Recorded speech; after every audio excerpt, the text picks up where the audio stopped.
Goblin-In-Law presents Deranged Cinema! With Robert Zhivago Jr. Onibaba from 1964, directed by Kaneto Shindo. Set in feudal Japan during a time of endless war, two women, a mother and her daughter-in-law, survived by luring lost samurai into the reeds, killing them and selling their armor.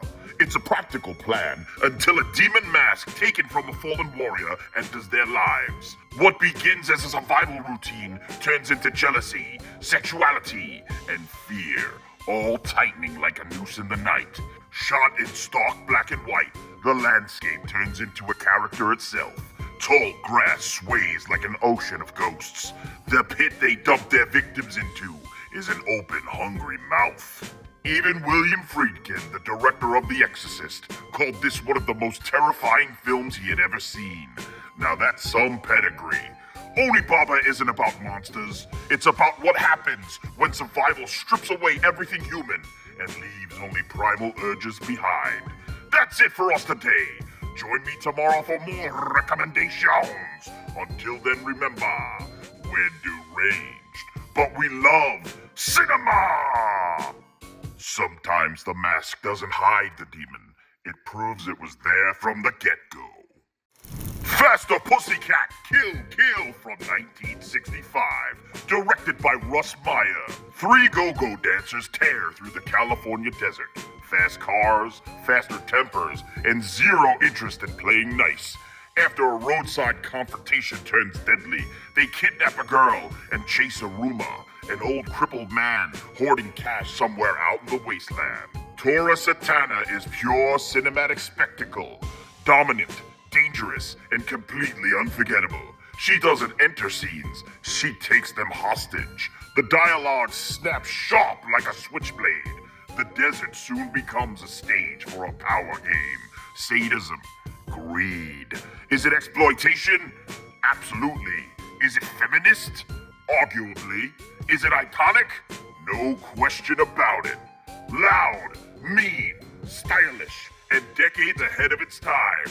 Faster Pussycat Kill is a midnight movie that dares you to keep up. That's it for us today.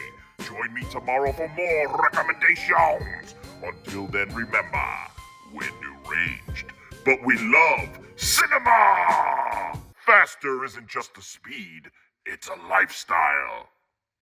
Panic in Year Zero from 1962. Directed by and starring the great Ray Milland. A family heads out on a simple camping trip. Then, Los Angeles gets hit with a nuclear attack. Jim Baldwin, played by Milland, realizes immediately all the rules are out the window. Survival now depends on isolation, suspicion, and a willingness to do things you can't take back. This isn't about mutants or fallout monsters. It's about moral collapse. People are now the real danger. Gene Hagen, Frankie Avalon, and Ray Milland. They all rule in this picture. That's it for us today. Join me tomorrow for more recommendations. Until then, remember, we're deranged, but we love cinema! When the world ends, the scariest thing isn't the bomb. It's what comes afterwards. The Return of the Vampire from 1943, directed by Lou Landers, starring the legendary Bela Lugosi. This is Lugosi playing Dracula, without legally being allowed to call him Dracula. Instead, he's Armand Tesla, a vampire stalking London across two world wars. First in World War I, then again during the Blitz. In the early days, he's defeated, or so they think. Decades later, German bombing raids disturb his grave. Tesla reclaims his servant, a werewolf named Andreas, and begins a quiet, methodical revenge against the woman who once destroyed him. What makes this film special isn't just Lugosi, it's the idea that while humanity is busy destroying itself, something older and more sinister is taking advantage of the chaos. That's it for us today. Join me tomorrow for more recommendations. Until then, remember, we're deranged, but we love cinema! Evil never fully goes away. It just waits for the next bomb. Fiend Without a Face from 1958. directed by Arthur Crabtree. The setup is pure Cold War paranoia. Mysterious deaths, victims found with their brains and spinal cords missing. A scientist has been experimenting with telekinesis, projecting thoughts into physical form, supercharged by nearby nuclear energy. Invisible creatures, living thoughts, murderous bastards. At first they're unseen, strangling victims and seemingly multiplying. But when they finally become visible, they are revealed to be the victim's missing brains and spinal cords, which have sprouted tendrils and eye stalks and can even leap long distances. The finale, stop-motion brain monsters attack in one of the craziest climaxes of the 1950s. That's it for us today. Join me tomorrow for a new Saturday double feature. Until then, remember, we're deranged, but we love cinema! We here at Deranged Cinema admire a film that looks at thinking too much and turns it into a body count.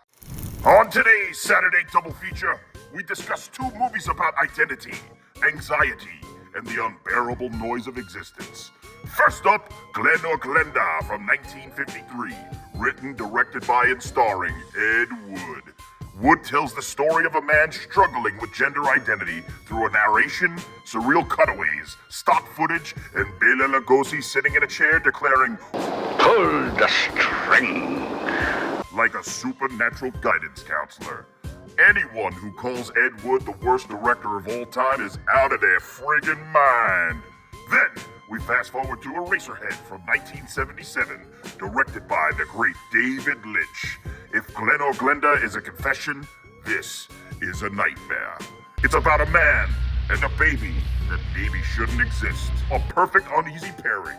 Lynch cited Glen or Glenda as an influence on some aspects of Eraserhead. Well, if it's good enough for Lynch, then it's good enough for you!